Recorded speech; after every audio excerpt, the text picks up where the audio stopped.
The Ukrainian capital of Kyiv is bracing for more drone strikes tonight after the Kremlin blamed Ukraine for a drone attack on Moscow, the first to hit civilian areas in the Russian capital. Several residential buildings were damaged and 2 people were injured. Ukraine denies any direct involvement in this attack, but it's the latest sign that the war could be entering a new phase. President Vladimir Zelensky has even said the timing of Ukraine's counteroffensive has been set. CNN's Jim Sciutto is here to break down the very latest. A lot has been going on these last 24 hours. Jim, bring us up to speed. So, biggest thing is that Ukraine is proving its ability to strike in Russian-controlled territory. Russian-controlled territory inside Ukraine, taken over since the invasion, but also, crucially, inside Russia. Here, Kursk, across the border in Belgorod, Voronezh, but in Moscow. And on civilian targets there, it seems with drones, now Ukraine has not claimed responsibility, but they have not denied direct responsibility for this. But the key seems to be showing an ability to attack behind enemy lines, even on the Russian homeland.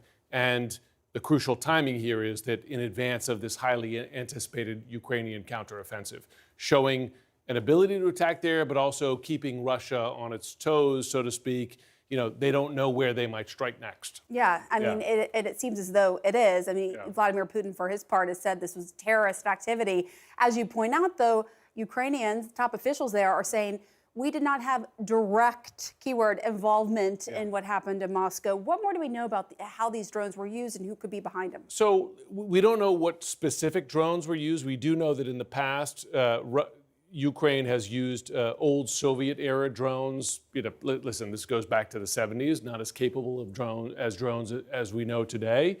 But to your point, they don't deny direct, or they're denying direct responsibility. They're not denying any responsibility here. And that's key because, listen, we've talked a lot about the Ukraine war. Russia, throughout the war, has attacked Ukrainian civilian sites in Kyiv repeatedly, including horribly in the last 24 hours and going back, you know, all across the country here.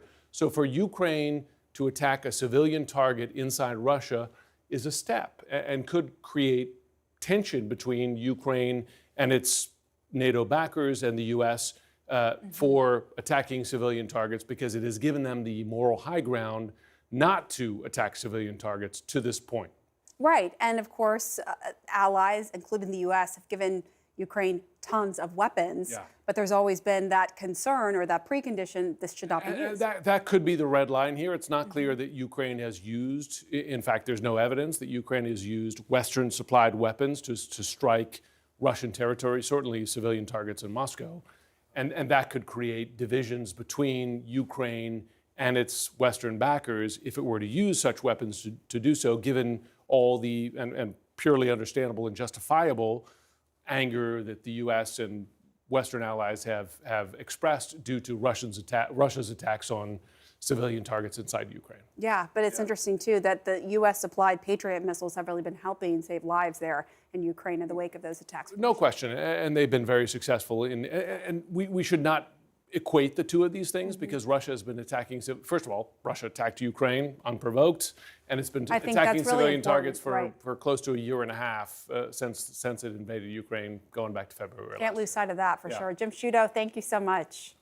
Well, let's get more perspective now from former U.S. Ambassador to NATO, Kurt Volker. He was also the U.S. Special Envoy to Ukraine. Ambassador Volker, thanks for coming on tonight. So this morning, Russian President Putin responded to the Moscow drone attacks. Here's what he said.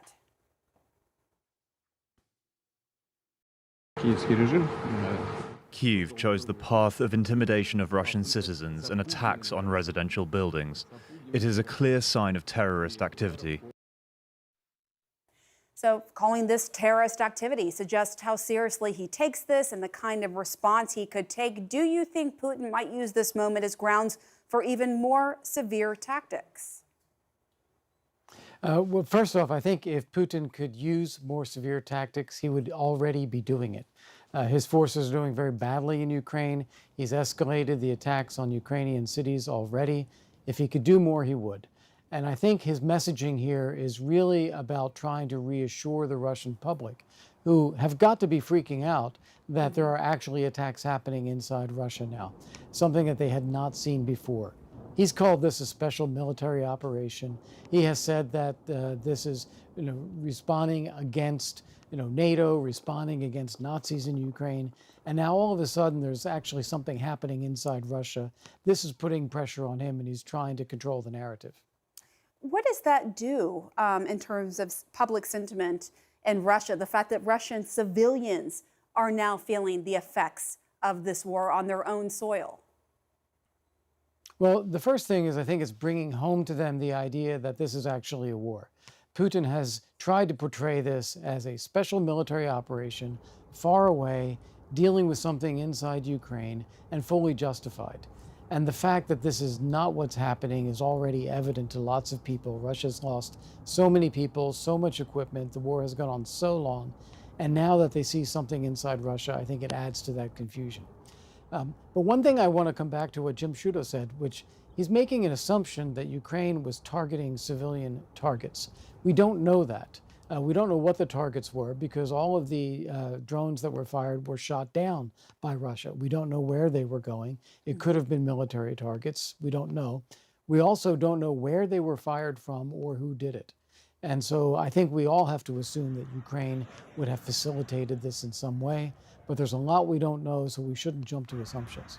Well, let's talk more about that. And as Jim emphasized, Ukraine is basically denying direct involvement. But how credible is that? I mean, clearly very careful word selection there. How credible is it, especially given our previous reporting that U.S. intelligence picked up chatter of Ukrainian officials blaming each other for the Kremlin drone attack? Yeah. Well, the first thing is that remember last week we saw these attacks inside Russian territory in Belgorod. And these were all Russians who are against Vladimir Putin and who gathered some military equipment, made an incursion just to prove a point that they could do so. They probably could not have done that without some kind of tacit Ukrainian support. But at the same time, it wasn't Ukrainians doing it. It wasn't Ukraine conducting the attacks. As far as the drones go, we don't know where they're fired from, and I think that's significant because it's a long way from the Ukrainian border to Moscow with a lot of air defenses along the way. So for these drones to get there, it indicates to me they probably weren't fired from Ukraine, but somewhere inside Russia. Even then, we don't know who did it. It could be Ukrainian special forces. It could be these kind of Russian partisans. It could be facilitated by Ukraine in some way. There's just a lot that is unclear about all of this. All right, Kurt Volker, thank you for offering your perspective tonight.